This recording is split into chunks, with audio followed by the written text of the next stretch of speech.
ಹೀಗೆ ಸುಮ್ಮನೆ time ಪಾಸ್ಗೋಸ್ಕರ Jio hostel ಅಲ್ಲಿ ಸ್ಟ್ರೀಮ್ ಆಗ್ತಿರುವಂತ ಚಿನ್ನ ಚಿನ್ನ ಆಸೆ ಎಂಬ ಮಲಯಾಳಂ ಸಿನಿಮಾನ ನೋಡಿದೆ. ಆದ್ರೆ ಸಿನಿಮಾ ನೋಡಿದಾದ್ಮೇಲೆ ಗೊತ್ತಾಗಿದ್ದು ಈ ಸಿನಿಮಾ ನನ್ನನ್ನ ಇಷ್ಟು ಎಮೋಷನಲ್ ಆಗಿ ಮಾಡ್ತದೆ ಅಂತ. ಯಾಕಂದ್ರೆ ಇದರ ಕ್ಲೈಮ್ಯಾಕ್ಸ್ ಅಲ್ಲಿ ಆಲ್ಮೋಸ್ಟ್ ಕಣ್ಣೀರ್ ತರಿಸ್ಬಿಟ್ಟಿದ್ರು, ಅಷ್ಟು ಎಮೋಷನಲ್ ಆಗಿದೆ ಇದರಲ್ಲಿ ಇರುವಂತಹ ಕ್ಲೈಮ್ಯಾಕ್ಸ್. ಸಿನಿಮಾದಲ್ಲಿ ನೀವು ಒಂದು ಮಿಡಲ್ ಏಜ್ ಲವ್ ಸ್ಟೋರಿನ ನೋಡ್ತೀರಾ. ಇಲ್ಲಿ ವಾರಾಣಸಿಗೆ ಫಸ್ಟ್ ಟೈಮ್ ಒಂದು ಗ್ರೂಪ್ ಜೊತೆಗೆ ಸಿನಿಮಾದ ಹೀರೋಯಿನ್ ಆದಂತ ಲೀಲಾ ಬರ್ತಾಳೆ. ಆದ್ರೆ ಅವಳು ಆ ಗ್ರೂಪ್ ಇಂದ ಮಿಸ್ ಆಗಿ ಅವಳ ಹತ್ರ ಇರುವಂತ ಫೋನ್ ಆಗಿ ಪರ್ಸ್ನ ಕಳ್ಕೊಂಡು ಒಂದ್ ಕಡೆ ಅಳ್ತಾ ಕೂತಿರ್ತಾಳೆ. ಸೊ ಇವಳನ್ನ ಈ ರೀತಿ ಪರಿಸ್ಥಿತಿಯಲ್ಲಿ ನೋಡಿದ ಒಬ್ಬ ಮಿಡಲ್ ಏಜ್ ವ್ಯಕ್ತಿ ಇವಳಿಗೆ ಸಮಾಧಾನ ಮಾಡ್ತಾನೆ. ಸೊ ಮುಂದೆ ಅವರಿಬ್ಬರ ನಡುವೆ ಒಂದು ಫ್ರೆಂಡ್ಶಿಪ್ ಅಂತ ಬಿಲ್ಡ್ ಆಗಿ ಅವರಿಬ್ಬರು ವಾರಾಣಸಿಯನ್ನ ಫುಲ್ ಸುತ್ತಾಡ್ಬಿಡ್ತಾರೆ.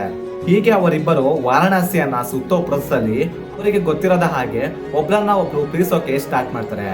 ಸೊ ಮುಂದೆ ಅವರಿಬ್ಬರ ಪ್ರೀತಿ ಆಗುತ್ತೋ ಇಲ್ವೋ ಅನ್ನೋದನ್ನ ನೀವು ಸಿನಿಮಾದಲ್ಲಿ ನೋಡ್ತೀರಾ. ಸಿನಿಮಾದಲ್ಲಿ 2 ಕ್ಯಾರೆಕ್ಟರ್ಸ್ ಗಳನ್ನ ಇಟ್ಕೊಂಡು ಇವರಿಬ್ಬರ ನಡುವೆ ಬರುವಂತ ಕಾನ್ವರ್ಸೇಷನ್ ಆಗಿರ್ಬೋದು, ಸೀನ್ಸ್ ಗಳನ್ನಾಗಿರ್ಬೋದು ತುಂಬಾ ಎಮೋಷನಲ್ ಆಗಿ ಅಷ್ಟೇ ಬ್ಯೂಟಿಫುಲ್ ಆಗಿ ಕ್ಯೂಟ್ ಆಗಿ ಬರ್ಕೊಂಡಿದ್ದಾರೆ.